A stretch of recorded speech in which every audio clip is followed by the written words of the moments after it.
যদি এমন হয় দুইটা সিনেমার অফার এসেছে, একটা শাকিব খান একটা প্রসেনজিৎ, আপনি কোনটা বেছে নেবেন?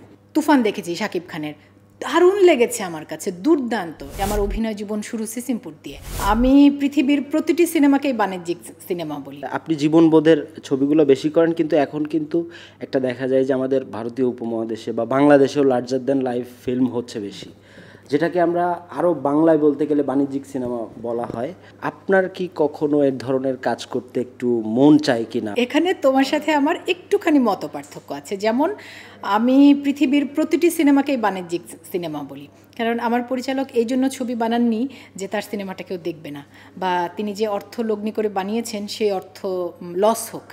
সবাই চায় আমার সিনেমাটা দর্শক দেখুক, আমি যে অর্থ লগ্নি করেছি সেই অর্থটা উঠে আসুক। তার মানে কি, প্রতিটি বাণিজ্যিক সিনেমা, কিন্তু বিভিন্ন জনরা থাকবে। আমি বারবারই বলছি যে এন্টারটেনমেন্ট, অ্যাকশন, কমেডি।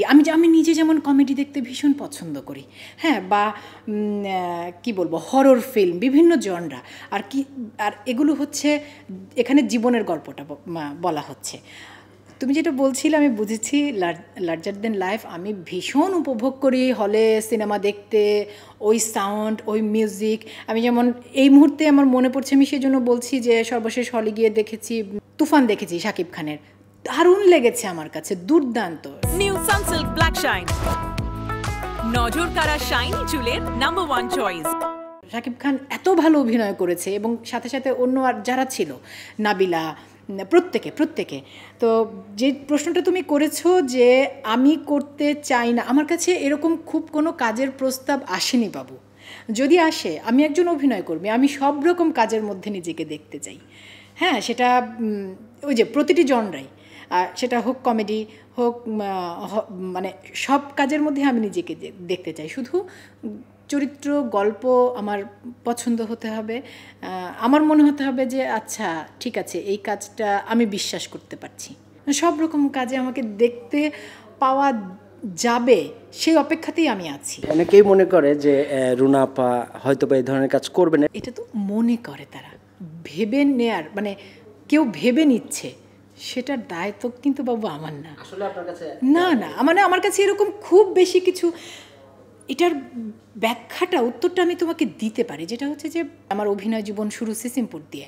সিসিমপুর 2005-এ আমরা শুটিং করতাম এফডিসিতে। তো সে সময় এফডিসিতে যেহেতু শুটিং করতাম, আমার কাছে সে সময় মানে এফডিসিতে যেরকম ছবি নির্মাণ হয় সেরকম ছবির কিছু প্রস্তাব এসেছে।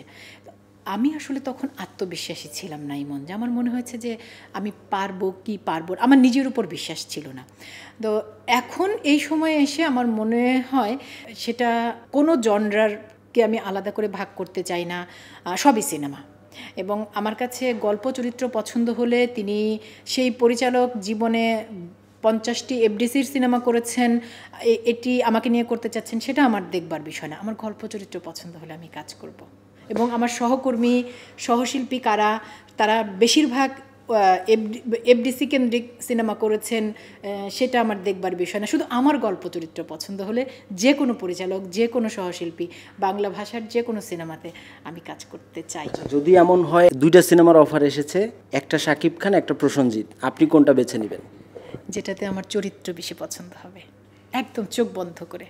যেই ছবিতে শাকিব খান সহশিল্পী, যেই ছবিতে প্রসেনজিৎ সহশিল্পী, দুটো ছবির মধ্যে যে ছবিতে আমার চরিত্রটা বেশি পছন্দ হবে, আমি সেই ছবিটা বেছে নেব।